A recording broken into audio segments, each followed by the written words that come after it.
Let's continue our discussion of shareholder voting by talking about vote pooling agreements. We've already mentioned vote pooling agreements, but they're important, and so we'll talk about them again to get a little bit more detail on them. Vote pooling agreement is simply where two or more shareholders agree on how to vote their shares. They're often just part of a larger shareholder agreement.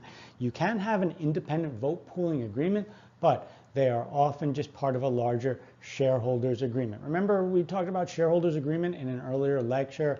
A shareholders agreement might have some pre-incorporation issues in it. It might have a buy-sell agreement where the parties discuss how they will deal with the purchase and sale of shares.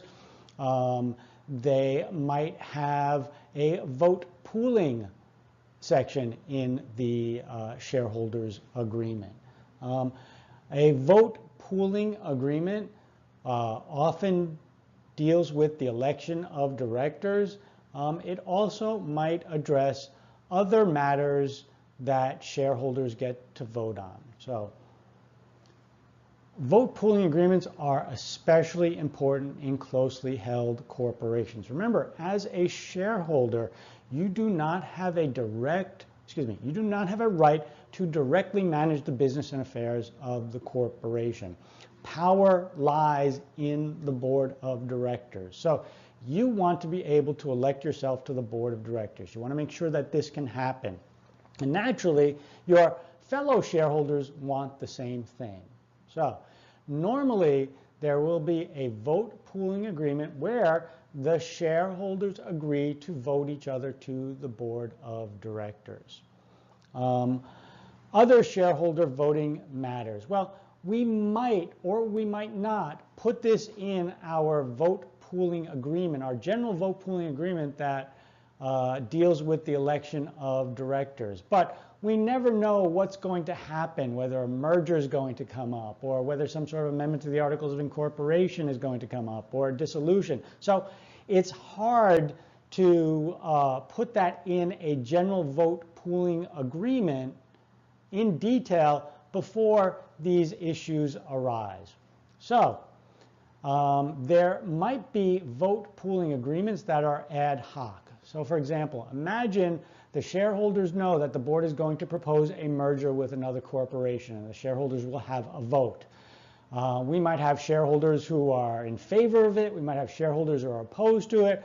But in any case, shareholders can get together and say, listen, when this comes to a vote of shareholders, we agree to vote a certain way. And that would be what I would call an ad hoc vote pooling agreement. All right, let's talk about breach of vote pooling agreements. Vote pooling agreements are specifically enforceable. That means a court can force the shareholder to abide by the vote pooling agreement and vote the shares in a specific way. But there's still a risk a shareholder might breach. Imagine we go to our shareholders meeting and we have a vote pooling agreement where I agree to vote my shares in a certain way, and then I decide I don't want to. So I vote against it. You can't specifically enforce the vote pooling agreement. A court can specifically enforce the vote pooling agreement. And you might shout up and scream at the shareholders meeting, wait, he's voting in breach of the shareholders agreement. It's too bad. I can vote in breach of the shareholders agreement. And now you're going to have to take me to court. You don't want that.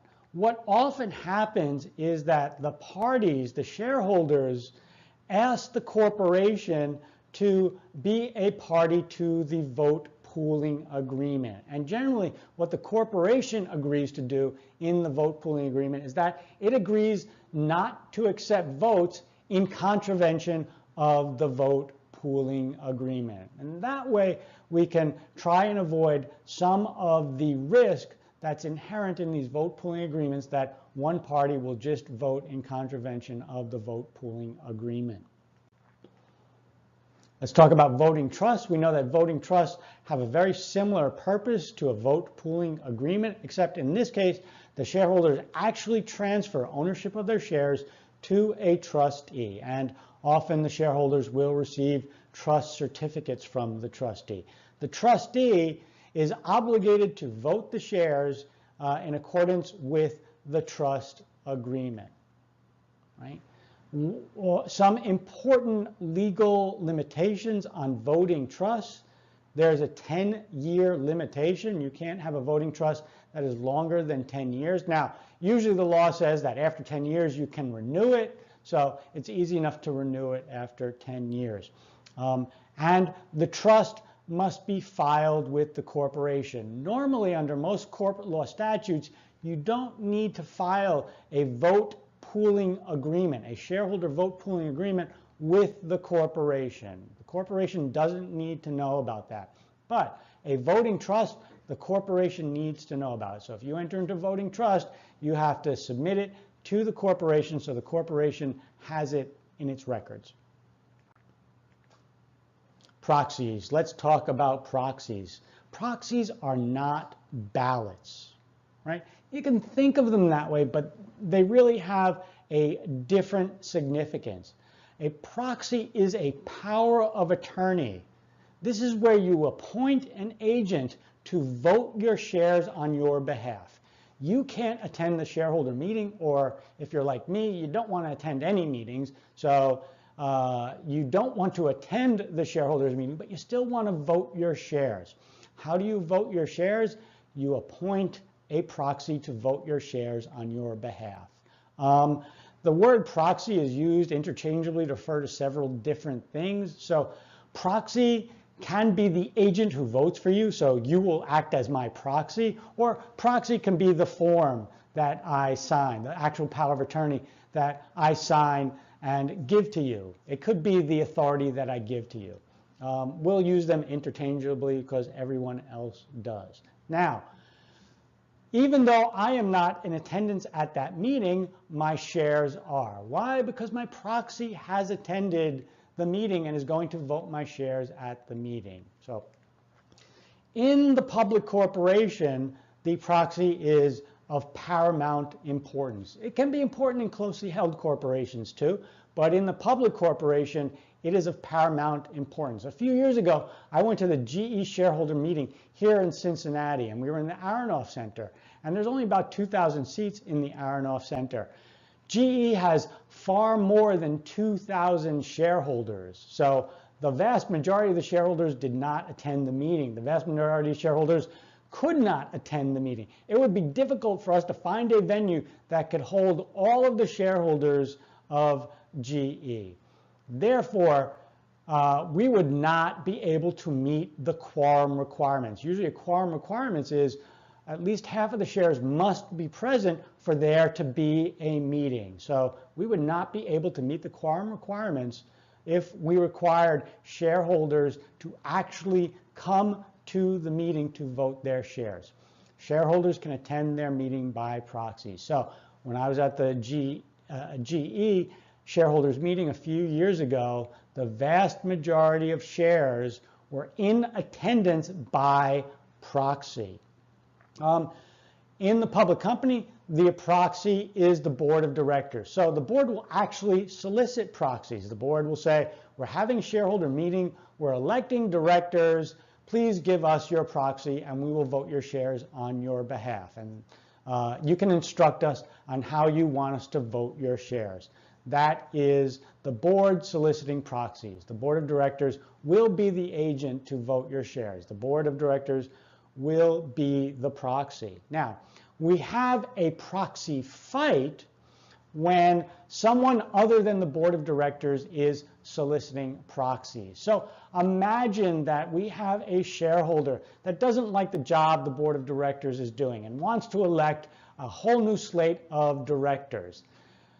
That shareholder might not have enough shares to elect the entire slate on her own. And so she will solicit proxies from other shareholders. Give me your proxies and I will vote for a new slate. I will use your shares to elect new directors because our board of directors is doing a bad job. Naturally, the board of directors wants to re-elect themselves, and so they will also be soliciting proxies. And they say, if you give us your proxy, we will use your shares to re-elect ourselves because we are doing a good job. That's what we call a proxy fight. let's talk about consents and think of them as written consents. Written consent to action without meeting. If we have a small corporation with only 2 or 3 shareholders, do we really need to get together and have meetings all the time? There might be sometimes where we want meetings and we'll have a formal meeting. But otherwise, we might just decide things by email or casual conversations in the hallway or something like that. That's fine, but we have to memorialize those with written consents. These are different from proxies. Proxies, you need an actual meeting. You just don't have to attend the meeting. Written consents means we're not having a meeting. Just sign this written consent saying you consent to this action without meeting. Once again, very common in the closely held corporation. The default law is that all shareholders must give consent. So if you're going to have an action without meeting, you have to get a written consent from all shareholders. Now, read your corporate law statute, and the articles of incorporation or the bylaws, depending, might be able to lower that number from unanimous consent to something a little bit lower than unanimous consent, maybe 80% or something like that. Let's talk about a shareholder's information rights. You're a shareholder, you're voting. Your vote will be uninformed unless you have access to the corporate books and records. And most corporate law statutes, in fact, all corporate law statutes, will give shareholders some rights to inspect corporate books and records. This is so that the shareholders keep informed, so that they can vote their shares in an intelligent manner, and so that they can monitor the performance of their agents, the board of directors. Now, for access to some corporate books and records, you need to show a proper purpose. If you're a shareholder and you want to access certain books and records, you have to show that you have a proper purpose. For other books and records, you might not need a proper purpose. You just get access to these books and records simply by asking to have access to these books or records. It really depends on your jurisdiction,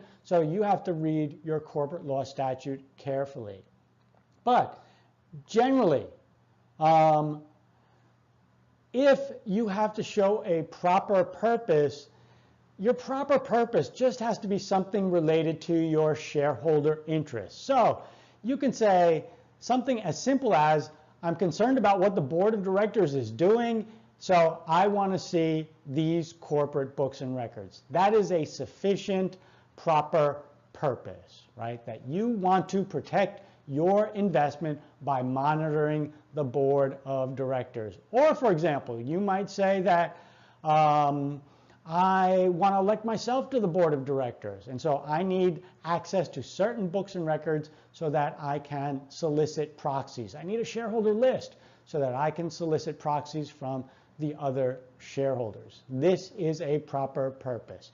What types of books or records require you to have a proper purpose? Well, this is just an example. Once again, you have to read your corporate law statute carefully, but the shareholder list usually requires you to have a proper purpose. But once again, I want to communicate with my shareholders, my fellow shareholders, about corporate matters. That is a proper purpose. I want to send advertisements to the shareholders to sell my products. That is not a proper purpose. Why? Because it's not related to your interest as a shareholder. I might want to look at accounting records. I might want to look at the board meetings, the minutes of the board meetings. I might want to look at other business records. For these things, I'm generally going to have to show that I have a proper purpose, but it's not hard to show that I have a proper purpose as long as I'm accessing these books and records to protect my interest as a shareholder. There are some books and records where I should have access to just if I ask for them. Number one, the Articles of Incorporation. I'm a shareholder. The articles are the Constitution. I should have access to this just simply by asking. And now, if you're a shareholder in a public corporation, you don't even have to ask for this. You go to the website of the corporation in which you're a shareholder. You go to, usually it's investor relations or shareholder relations. You click on that and you'll find the articles of incorporation, you'll find the bylaws. Minutes of shareholder meetings, they're not usually posted on the website, but in any case, you generally have a right to view the minutes of the meetings of shareholders without showing that you had a proper purpose. You're a shareholder. You're entitled to see what happened at the shareholder meetings. Shareholder proposals. We already talked about certain matters, certain actions that shareholders can initiate. So normally, shareholders' voting rights, shareholders' control rights are these passive voting rights. The board makes a proposal, the shareholders vote to approve it or not. That's your control rights as a shareholder. But shareholders do have a right in a limited number of circumstances to initiate actions. Number one, remember when we're electing directors, you can make nominations. I nominate myself to be on the board of directors. Now the shareholders will vote on that. You don't need board approval of that. Removing a director. Remember, you can you can propose removing a director. And we also saw that shareholders can propose amending the bylaws. What about other shareholder proposals? What about shareholder proposals at a shareholder meeting about the corporation's business and affairs? So let's say a shareholder gets up in the shareholder meeting and says, this product line is losing us money. I propose that we stop this product line. Can a shareholder make that type of proposal? What about hiring policies? What if a shareholder stands up in a board meeting, in a shareholders meeting and says, I propose that the company hires more minorities, or I propose that the company hires fewer people. We have too large a workforce. Is that a proposal that the shareholder can make? Finally, sometimes shareholders make proposals about political issues. I propose that the board does not support a particular political candidate, or that the board supports a particular political issue. Can a shareholder make that type of proposal at a shareholders meeting and then have the other shareholders vote on it? Well, the answer is no. This type of proposal would infringe on the board's powers, the board's right to manage the business and affairs of the corporation. Who manages the business and affairs of the corporation? The board of directors, not the shareholders. If the shareholders don't like what the board of directors are doing, their recourse is to elect a new board. Now, the interesting thing is that at a shareholder meeting, generally, precatory proposals are permitted. What are precatory proposals? Precatory proposals are suggestions. So for all of those proposals about the business and affairs of the corporation, the shareholder would do well to phrase her proposal not as a demand that the board do something or that the corporation do something, but as a request. The shareholders request that the board stops a product line. This is not demanding that the board does something which would infringe on the board's rights to manage the affairs of the corporation. It's requesting the board to consider something. That is normally allowed. And then the shareholders would vote on it. If the shareholders approve it, it's only a precatory proposal. It's only a suggestion, so it would not be binding on the board. Let's talk about taking power from the board. We already talked about this when we talked about shareholder powers. You can take power from the board of directors. This is in the closely held business. You can take power away from the board of directors if all shareholders agree. That is generally the standard. Read your corporate law statute. Your corporate law statute might address this. If it does not, then there's probably some common law precedent on it. Usually the theme is in the cases is that if all shareholders agree, then you can take power away from the board. Now, you might take power away from the board completely. You might have a shareholders agreement that does away with the board of directors. We will have no board of directors, and the shareholders will directly run the business and affairs of the corporation. Right? This is in line with what we see in the LLC and the partnership, right? Under the LLC, the members will have direct management rights. In the partnership, the partners will have direct management rights. In the corporation, we can do the same thing. All we need is a shareholders agreement, and generally that shareholders agreement has to be somehow incorporated into the articles of incorporation. We might have a shareholders agreement that has provisions agreeing to certain matters that are not eligible for shareholder vote. For example, we might have a shareholders agreement that says who will be the executive officers of the corporation. Think about it. Who appoints the executive officers? Not the shareholders, it's the board of directors. So how can a shareholders agreement deal with this? We could have a shareholders agreement that lays out the salaries of the executive officers. That's a matter for the board to decide. We could have a shareholders agreement that delineates the dividend policy of the corporation. Once again, that's not a matter for shareholders to decide, that's a matter for the board of directors. Finally, there might be other business matters that we put in a shareholders agreement that deals with, things that are for the board to decide, not the shareholders.